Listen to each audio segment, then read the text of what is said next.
Hello boaters, welcome to Narrowboat Journeys. My name is Phil and I've lived aboard my narrowboat on the canal system for over 30 years. I share my home with my two cats, Bushka and Midge, and we spend our days travelling around the canal system and making videos. This is my last trip on the Macclesfield Canal. I should be leaving it and joining the Trent Mersey Canal at Kidsgrove. From there I'm going to go all the way through the Harecastle Tunnel. This is a very early morning start. But before we go any farther, let's have a look at the map. The trip begins at the yellow marker at the top of the map. We follow the Macclesfield Canal down to Hardingswood Junction, where we join the Trent and Mersey Canal, and then we go through the Harecastle Tunnel. That's the red line on the map. More than half of today's journey is actually underground. This video ends just after we emerge from the Harecastle Tunnel. After the tunnel, I did carry on all the way through Stoke-on-Trent, but we'll cover that in another video.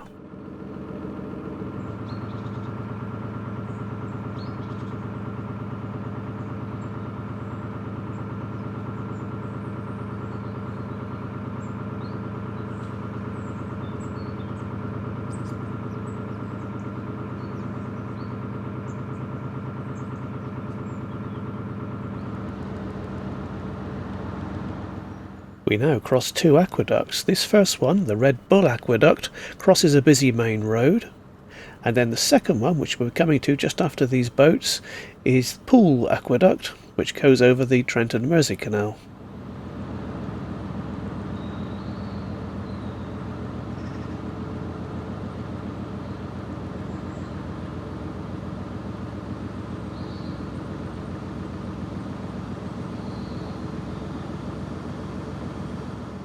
Here are some visitor moorings, which are quite nice, but just to the right and down the bank there's a sewage works, and it can be pretty smelly here if the wind is in the wrong direction, so it's not really my favourite sort of place to stop, but it is quite convenient for the shops.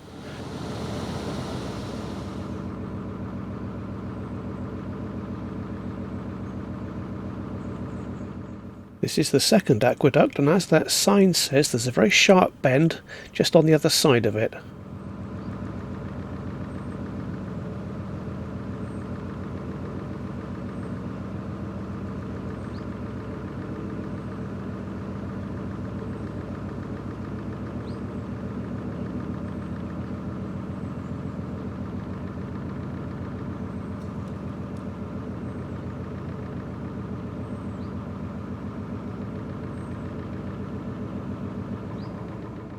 You need to go very slowly and carefully here because it's a sharp left-hand turn and you've got to watch out for any oncoming boats. Just to the right there is a little boatyard, and just to the left, we can't quite see them yet, there's quite a few moored boats. And it is pretty narrow through here. Just for this turn I've doubled the speed of the video.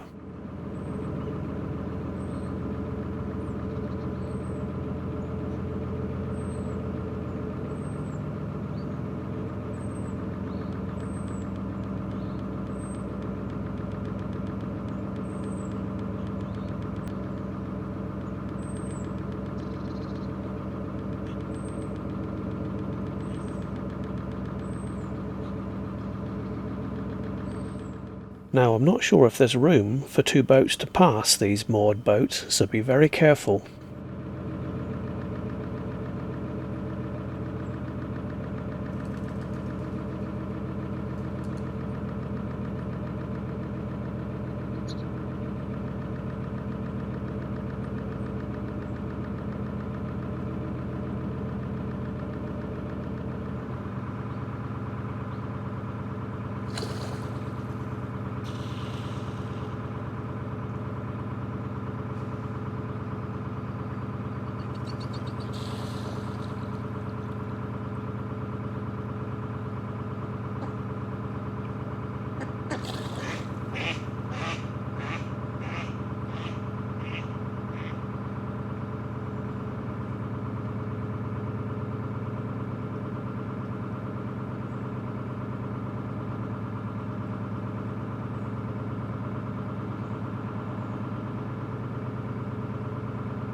Ahead is Hardingswood Junction. This bridge marks the beginning, or is it the end, of the Macclesfield Canal? Depends on which way you're going. Immediately on the other side of this bridge is the Trent Mersey Canal. We make a right turn for the Harecastle Tunnel.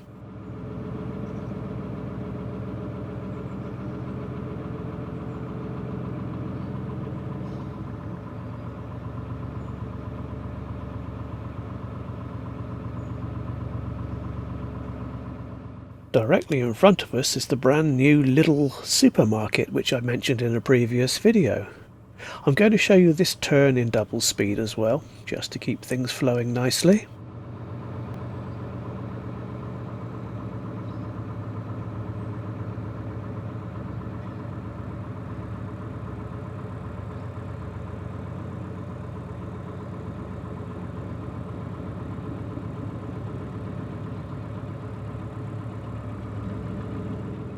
The moorings on the left are all private moorings.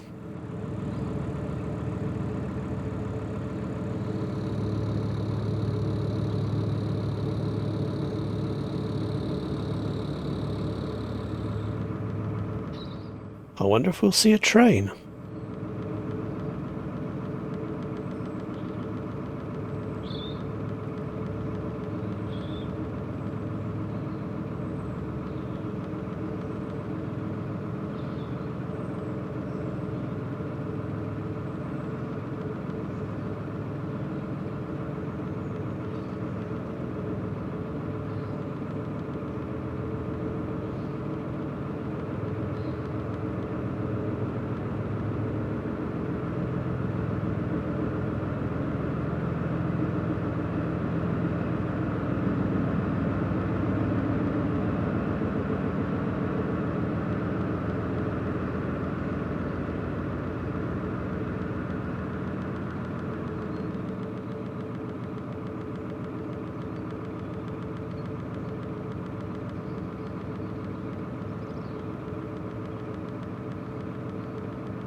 Please be a train.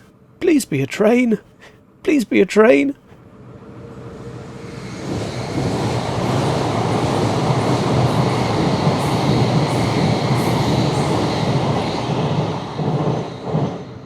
Those foxes afloat boys would have loved that.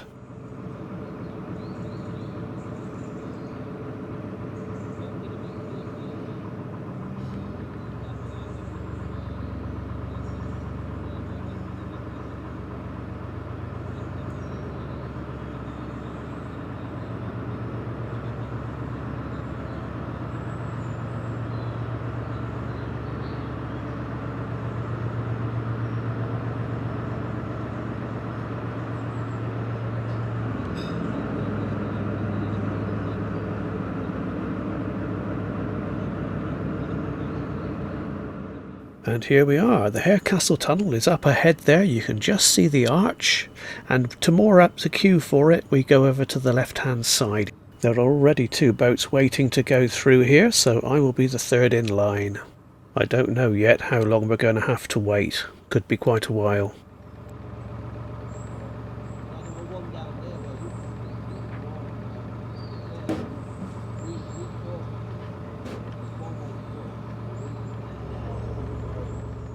I arrive here at 8:15 AM and I'm told that there are 7 boats coming through the tunnel from the other end, so we've got a bit of a wait on our hands.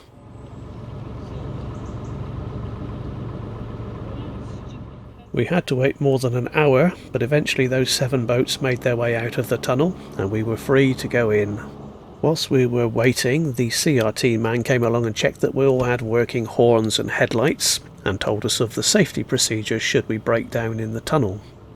Now this tunnel is a pretty long one. It's 1.67 miles long, that's 2.6 kilometres, and I'm going to show you an edited version of it here, but if you want to see the full real-time trip through the tunnel, check out my Narrowboat Journeys Slow TV channel, because I will put the full version on there.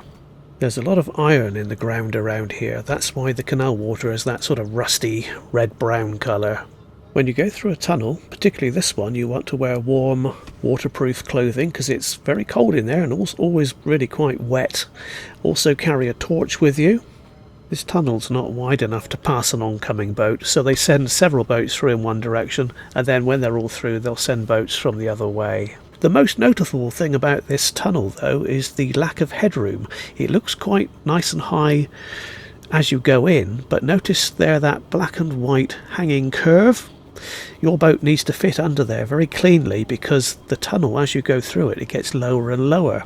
And if you can't get under this curved sign here, you're going to be in some serious trouble. And more to the point, if there's any doubt that you won't fit through, they won't let you even try. Most boats fit through here all right, but if you've got stuff on your roof, and particularly at the sides of the roof, then you may have a problem.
It takes about 40 minutes to go through this tunnel, and when I last came through 21 years ago, I was probably about 15 minutes into the tunnel and my headlights suddenly packed up. I was plunged into darkness, but luckily I had a torch and I ran through the boat up to the headlight, gave it a thump, and luckily it started working again.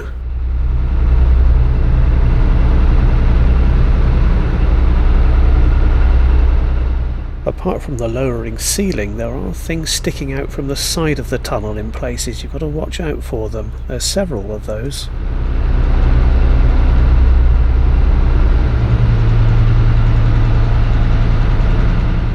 In several places the ceiling gets very low where the tunnel's been repaired over the years, and these places are marked by the white paint on the edge of the new brickwork. So watch out for these, because they will come up, and sometimes there'll be several in a row, and sometimes they will stop and the tunnel will return to normal height again, but you've got to keep your eyes open.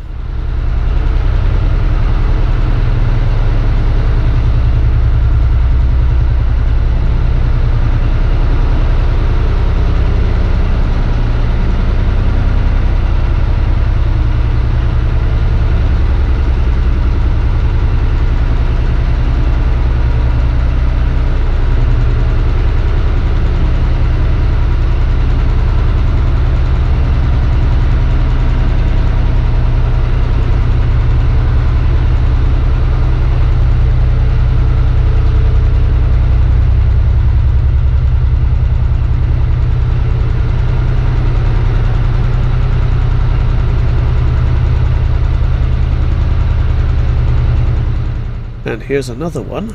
The tunnel gets even lower now, and look at the damage to the side of the brickwork there where boats have smacked into it. Careful steering is required, and I've got to duck down now as well because I can't stand upright, it's too low for that.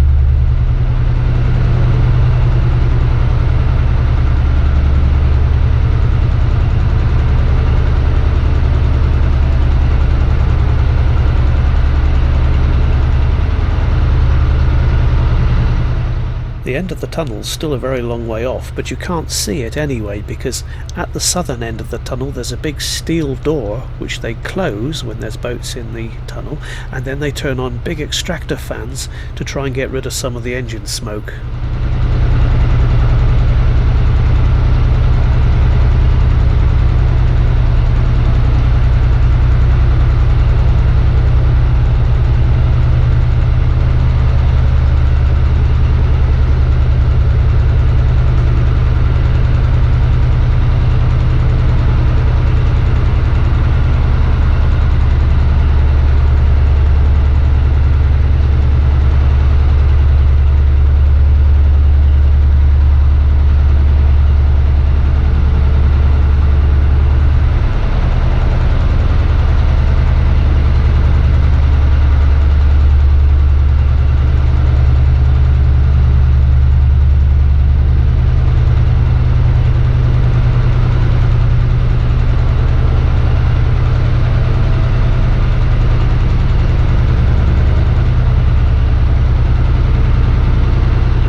There's often quite a lot of water pouring through the brickwork, particularly after heavy rain.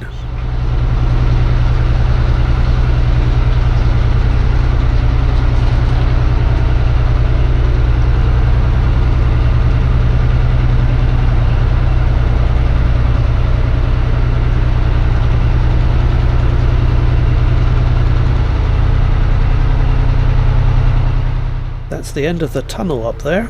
They've opened the steel door to allow one of the boats that was ahead of me to go out.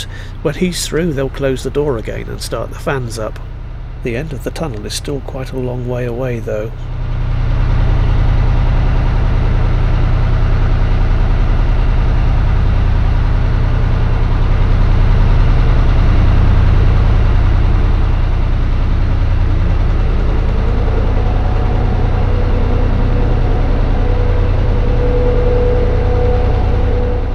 And that's the sound of the extractor fans. They suck all the air towards the southern exit, and well, they're not that effective in my opinion.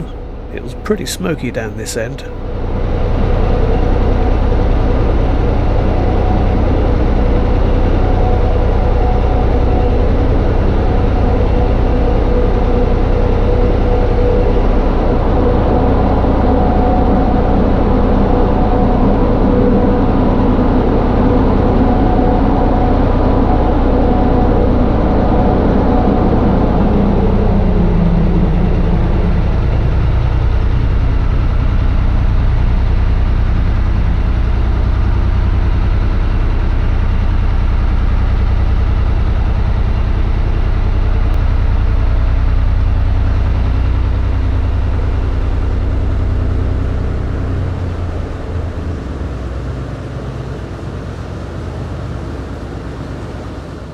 And that, I have to say, is a very welcome sight.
And I'm through. It took about 40 minutes, but it felt like it just went on forever. It was just never ending, it seemed. Anyway, on the left here is where you would moor up if you want to go through the tunnel, and over there on the right there's a water point.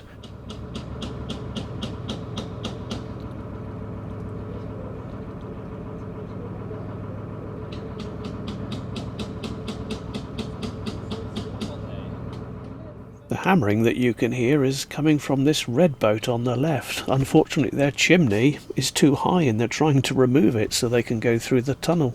I'm just going to stop here for water, then I'll be carrying straight on through Stoke-on-Trent, but that'll be covered in another video. So I hope you've enjoyed this. Thank you for watching. I'll see you next time.